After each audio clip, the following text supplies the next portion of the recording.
ఉగ్రం వీరం మహావిష్ణుం జలంతం సర్వతోముఖం నృసింహం భీషణం భద్రం మృత్యుం నమామ్యం. ఇవాళ పొద్దునే ముందు సింహాచలానికి వెళ్ళి లక్ష్మీ నరసింహస్వామి యొక్క ఆశీస్సులు తీసుకుని ఇవాళ స్వాతి నక్షత్రం అంటే ఆ స్వామివారి జన్మ నక్షత్రం కూడా ఇవాళ మా నాన్నగారి జన్మ నక్షత్రం కూడా స్వాతి నక్షత్రం. అంటే కొన్ని వాటికి ఆ భగవంతుడే నిర్ణయిస్తాడు ఏది ఎప్పుడు జరగాలన్నది. నేను చాలా సందర్భాల్లో చెప్పడం జరిగింది. చాలామందిని మహానుభావులు అంటాం, కానీ స్నేహాభిపరిణాశోక్తి ప్రత్యయంత విద్యతే స్వల్పస్య ధర్మస్య తాయితే మయతో భయాత్ అంటాం. అది అందులో ఇవాళ జరిగింది కూడా అదే. ఇవాళ ఆ లక్ష్మీ నరసింహస్వామి నక్షత్రం అయితేనేటి పుట్టిన నక్షత్రం ఉద్భవించిన నక్షత్రం అయితేనే ఆ విష్ణు వంశం. అలాగే మా నాన్నగారి స్వాతి నక్షత్రం అవ్వడం ఏంటి. ఇలా ముందు మన దెబ్బేంటో హిందీ వాళ్ళకి చూపించాం. మొన్న బాంబేలో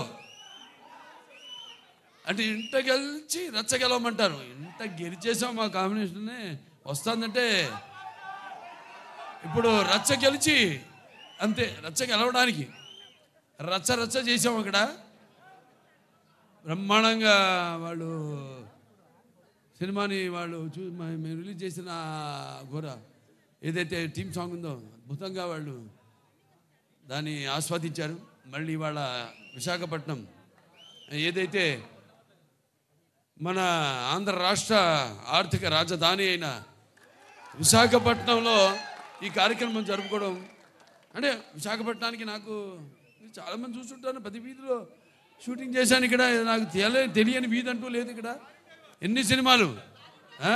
ఈయనేమో గుర్రం మీద నన్ను తీసుకెళ్ళి అప్పుడు అదేది మన లెజెండ్ సినిమాలో 10,000 మంది ఉన్నారు, మీరు చూశారు. అది గుర్రం మీద అద్దం పగలు కొట్టుకుని వెళ్ళడం ఎన్నో. ముందుగా సరే నాకు ఇంత ధన్యమైన జన్మనిచ్చి నన్ను మీ అందరి గుండెల్లో ఆయన ప్రతిరూపంగా నిలిపినందుకు దైవాంశ సంబుతుడు విశ్వానికే విశ్వ నటన ఎలా ఉంటుందో చూపించిన కారణ జన్ముడు నా గురువు నా దైవం మా తండ్రి గారిన విశ్వవిఖ్యాత నట సార్వభౌమ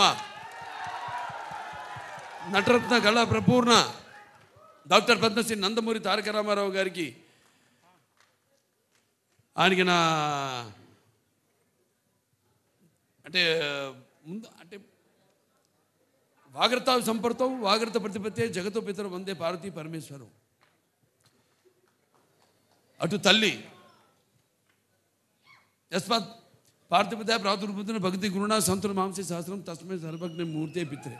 అంటే సగం నాకు ఈ శరీరాన్ని ఇచ్చి నాకు మా గురువుల దగ్గర పాఠాలు నేర్చుకోవడానికి అయితేనేమి ఇవన్నీ నాకు అవకాశం ఆయన సినిమాల ద్వారా అలాగే బయట గురువుల ద్వారా నాకు పాఠాలు నేర్చుకోవడానికి నాకు అవకాశం ఇచ్చిన నా తండ్రి గారికి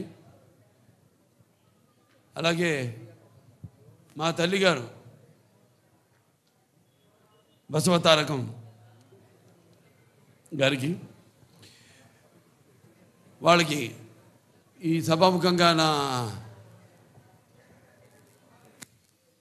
ధన్యవాదాలు తెలియజేసుకుంటూ ఇప్పుడు మన సినిమా విషయానికి వస్తే తాండవం అఖండ తాండవం మొదటి సినిమా భాగం చూశారు మీరు. ఆనాడు ఆ కోవిడ్ పరిస్థితుల్లో ఆ పాండమిక్లో చిత్రం విడుదల కావడం మొట్టమొదటి భారతీయ చిత్రం. అసలు జనం వస్తారా రారా థియేటర్ కన్నా పరిస్థితుల్లో ఆ సినిమాను విడుదల చేయడం, దాని తర్వాత అది ఘన విజయం సాధించడం, అందరికీ ధైర్యం రావడం, వాళ్ళు కూడా వాళ్ళ సినిమాల్ని విడుదల చేయడం, మన వాళ్ళే కాదు యావత్ భారతదేశపు చలనచిత్ర పరిశ్రమ కూడా వాళ్ళ సినిమాలన్నీ ధైర్యంగా వాళ్ళు విడుదల చేయడం జరిగింది. ఇవాళ మళ్ళీ అఖండ తాండవంతో మేము ముందుకు వస్తున్నాం. చూసాక పాట ఎలా ఉంది?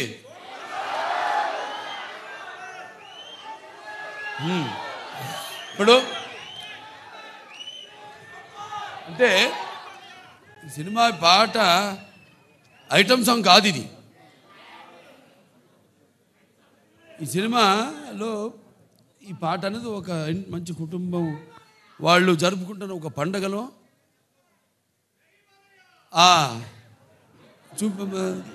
తీసిన పాట ఇది. సో ఈ సినిమా చూస్తారు మీరు. ఈ పాటే కాదు, సినిమాలో మా సంయుక్త మెనన్ ఆవిడ పాత్రను చూస్తారు మీరు. పాటలో గ్లామర్ చూశారు. ఇప్పుడు ఆవిడ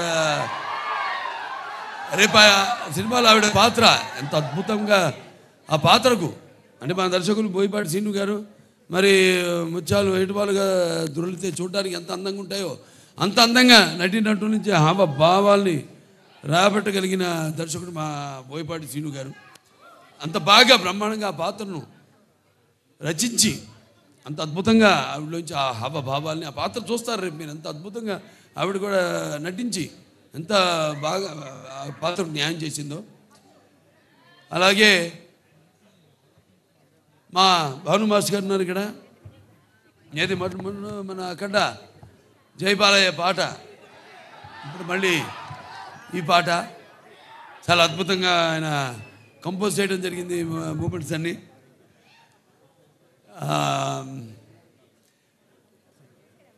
ఇక మా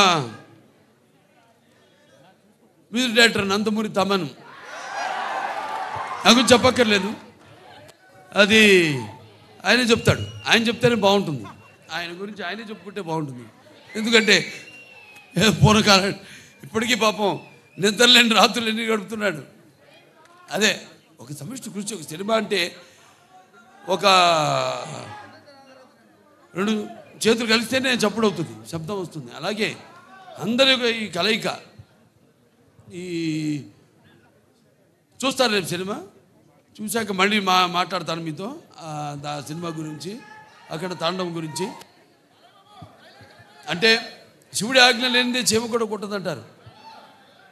అటువంటిది ఈ సినిమాలో ఎవరి ఆజ్ఞతో ఏం జరుగుతుందో ఈ సినిమాలు రేపు మీరు చూస్తారు మీరు. అలాగే కాశార శ్యామ్ గారు ఎంతో బాగా రాశారు పాటని.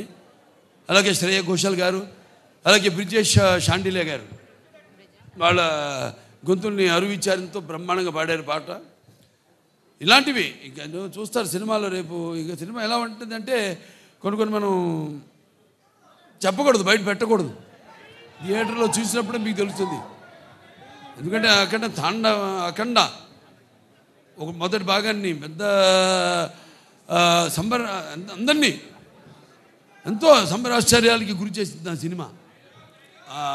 అటువంటిది ఈ సినిమా మీద మీ ఎక్స్పెక్టేషన్స్ ఎలా ఉంటాయి? అలాగే ఇప్పుడు ఈ దైనందిన కార్యకలాపాలతో సతమతమవుతూ సినిమాను కూడా ప్రేక్షకుడు ఒక నిత్యావసర వస్తువుగా ఎన్నుకున్నాడు. అప్పుడు ఎటువంటి సినిమా తీయాలి, ప్రేక్షకుల్ని ఎలా ఆకట్టుకోవాలి అన్నది సినిమాలో నిర్మాతలు వాళ్ళు ఆలోచించవలసిన విషయం. అటువంటిది రాము ఆచట్ గోపి గారు, రామాచట్ గారు, గోపి ఆచట్ గారు ఎంతో అద్భుతంగా అంటే ఏ విషయంలోనూ వారు కాంప్రమైజ్ కాకుండా ఎంతో మంచి సినిమా తీశారు. వాళ్ళు అదృష్టవంతులు. ఎందుకంటే సినిమాలో పనిచేసిన ప్రతి వాళ్ళు అదృష్టవంతులు అంటాను నేను. అందరినీ ఆ భగవంతుడు ఎన్నుకున్నాడు. ఎవరు ఏమేమి ఎన్నో శాఖలు ఉంటాయి. ఆ శాఖలకి ఏ శాఖలకి ఎవరెవరు పనిచేయాలన్నది ఆ భగవంతుడే ఎన్నుకున్నాడు. అలాగే హర్షాలి ఆవిడ పాత్ర కూడా చాలా చూస్తారు. భజరంగ భాయిజాన్లో చేసింది అప్పుడు చిన్నపిల్ల. ఏది మనం డాకుమారలో చేసిందో పాప వేదాన్ని. అప్పుడు ఆ అమ్మాయినే దీంట్లో చూస్తారు పాత్ర కూడా ఎంతో అద్భుతంగా. ప్రతి పాత్ర కూడా ఒక్కళ్ళని కాదు, అందరూ అద్భుతంగా వాళ్ళ పాత్రల్ని చేశారు. అలాగే ఈ సినిమా నేను కూడా ఎదురు చూస్తున్నా డిసెంబర్ 5 కోసం. నిన్న ఇవాళ పొద్దున హిందూపూర్ నుంచి వచ్చాను. 3 రోజులు హిందూపూర్లో పర్యటించి అక్కడ పనులను చూసుకుని ఇవాళ ఇక్కడికి రావడం జరిగింది. మళ్ళీ ఇక ఈ సినిమా మొదటి ఫంక్షన్ అక్కడ చేయడం. ఇది కేవలం తెలుగు సినిమా కాదు, ఇది మన భారతీయ అంటే సనాతన హైందవ ధర్మం అంటే దాని ఒక శక్తి, దాని యొక్క గౌరవం, అలాగే దాని యొక్క పరాక్రమం ఏంటో ఈ సినిమాలో చూస్తారు మీరు. అంటే మన సనాతన హైందవ ధర్మం అన్నది మన జాతి మూలాలు. మన జాతి ఏం నేర్పిస్తుంది? సత్యం కోసం పోరాడండి, ధర్మంగా జీవితాన్ని గడపండి, అలాగే అన్యాయం ముందు తల వంచవద్దు అని చెప్తుంది మన సనాతన హైందవ ధర్మం. సో అలాగా ఈ సినిమాలో ఎలా దాన్ని ఎలా ముందుకు తీసుకెళ్ళాం సినిమాని రేపు చూస్తారు మీరు. ఇది కేవలం నేను చెప్పినట్టు ఒక తెలుగు సినిమా మాత్రమే కాదు. ఇప్పుడు రేపు మళ్ళీ కర్ణాటకకి వెళ్తున్నాం. అక్కడ చింతామణిలో మళ్ళీ కన్నడ సినిమా ఫంక్షన్కి అటెండ్ అవుతున్నాం. అక్కడి నుంచి మళ్ళీ చెన్నై వెళ్తున్నాం. ఇలా ఈ సినిమాని అంటే ఇటువంటి మంచి సినిమా మనకు తెలుసు, మంచి సినిమా ఇదేంటో అనేది. వాళ్ళు మన దెబ్బ తిరిగిపోయింది వాళ్ళకి. మన బాంబేలో చేసినప్పుడు ఈ హిందీ టీజర్ రిలీజ్ చేసినప్పుడు. సో ఈ సినిమాని అఖండ టైటిల్ సాంగ్, అలాగే అందరికీ చూస్తారు. సినిమా అయిన తర్వాత మళ్ళీ మాట్లాడతాను. సో ఈ సినిమాని ఇక్కడ డిస్ట్రిబ్యూట్ చేస్తున్న సతీష్ గారికి డైలాగ్ చూస్తారు కదా, అంతే ఈ సినిమా. అలాగే బాబు, ఓ సందర్భం వచ్చింది. అదే మీరు లెజెండ్ గురించి మాట్లాడారు. మన లెజెండ్కి ప్రొడ్యూసర్సు వీరే బాబు, వీరే. అలాగే బ్రదర్ ఒక ఇన్సిడెంట్ చెప్పాలి, అది చెప్తాను బాబు. ఇక్కడ వైజాగ్లోనే మన వైజాగ్లోనే ఆర్కే బీచ్లో ఒక విల్సన్ అనే ఒక నల్లటి హార్స్ తీసుకుని వచ్చాం. అది చెన్నై నుంచి వచ్చింది, మోస్ట్ పవర్ఫుల్ హార్స్. దానిలో ఆర్కే బీచ్ ఒడ్డున మనం ఒక కాఫీ డే వేసి, బాబు ఇప్పుడు మనకు సంబంధించిన విలన్ వాడు అలా వెళుతున్నాడు, అసలు ఎలా వెళ్ళాలంటే AK-47 గుద్దితే వాడు కింద పడాలి అన్నాను. అని అంటే సరే వెళ్దామండి, ఎలా వెళ్దాం అన్నాడు. ఎలా వెళ్దామంటే లేదు బాబు ఇది ఒక హార్స్, ఇది ఎక్కి వెళ్తుంటే ధన్మని ఆడపిల్లలు అడ్డం వస్తే తప్పించి కాఫీ డే నుంచి వెళ్ళిపోతారు, గ్లాస్ బ్రేక్ చేసుకొని వెళతారు అన్నాం. అప్పటికే ఒరిజినల్ గ్లాస్ ఫిట్ చేసి ఉంది, వెళతారు అన్నాను. వెళ్ళిపోదాం అన్నారు. వెళదాం సరే బాబు, ఒక నిమిషం అది షుగర్ గ్లాస్ పెట్టి అవసరం లేదండి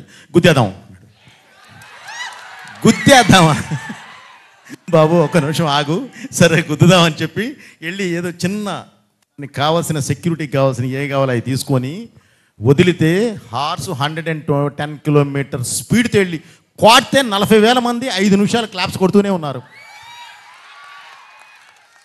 సో ఆ రోజు అది ఏమనాలి, సినిమా కోసం తపన, అది మూర్ఖత్వం కాదు, సినిమా కోసం తపన, రియల్గా చేస్తేనే వస్తుంది అనే ఒక ఇది. బోయపాటి కూడా ఉన్నాడు, దానికి కావాల్సిన కేర్ కూడా తీసుకుంటాడు అని ఆయనకుండే నమ్మకం. వీటన్నిటితో ఆ రోజు షార్ట్ చేసాం. ఈరోజు బాబు మీరు లెజెండ్ అని ఎత్తితే అది చెప్పబుద్ధి అయింది. అది 110 కిలోమీటర్ స్పీడ్తో వెళ్ళి గుద్దేసి బయటికి వెళ్ళిపోయింది. 40,000 మంది 5 నిమిషాలు కొడుతూనే ఉన్నారు claps. Okay, I felt very happy బాబు. అలాంటి మూమెంట్స్ మనకి చాలా ఉన్నాయి. ఈ సినిమాలో అయితే అసలు లెక్కే లేవు. రేపు మీరు చూస్తారు, చూసిన తర్వాత చెప్తారు. వస్తుంది బ్రదర్. ఈరోజు యాక్చువల్లీ ఈ సందర్భంగా డైలాగు అన్నీ మాట్లాడేవాళ్ళమే, కానీ ఎందుకు ఆగామంటే బ్రదర్, ఈరోజు మనం కమర్షియల్గా ఒక మంచి మాస్ సాంగ్ మీ ముందుకు తీసుకొచ్చాం. ఓకే, ఇప్పుడు వేదం గురించి, ఇప్పుడు ధర్మం గురించి, ఇప్పుడు ఈ దైవం గురించి మేము దాని మీదకి వెళ్ళటం కరెక్ట్ కాదు అన్న ఉద్దేశంతో ఆగడం జరిగింది. అందుకని బాబు గారు కూడా స్లోగా 1 by 1 మాట్లాడుతున్నారు. అది థ్యాంక్ యూ బ్రదర్, అందరికీ థ్యాంక్స్. ఇక్కడికి వచ్చిన పాత్రికేయులకి, ప్రింట్ అండ్ ఎలక్ట్రానిక్ మీడియా, నా అభిమానులు, భావస్థాన్ని జన్మాంతర సౌహృదాన్ని అంటాను. అంటే పోయిన జన్మలో మనకున్న అనుబంధంతో, మనకున్న పరిచయాలతో ఈ జన్మలో ఒకళ్ళిద్దరిని పొందొచ్చు, అప్పుడు ఒక 100 మంది ఉండొచ్చు. కానీ ఇన్ని వేల లక్షల కోట్ల మంది అభిమానులు పొందడం అంటే అది ఏ జన్మల అనుబంధమో, ఏ విడదీయలేని అనుబంధమో అని నాకు అనిపిస్తూ ఉంటుంది. సో చెప్పాము బాబు, ఇప్పుడు మీరు రిలీజ్ చేసింది మంచి పాట, ఐటమ్ పాట కాదు ఇది, సినిమాలో చూస్తారు. ఈ పాట ఏ సందర్భంలో వస్తుందో మీరు చూస్తారు రేపు. ఏ రుణానుబంధము కూడా అనిపిస్తుంది నాకు. సో కాబట్టి బాబు, ఇది సంతోషం మీరంతా ఇక్కడికి వచ్చినందుకు. ఓకే, ఉంటాను.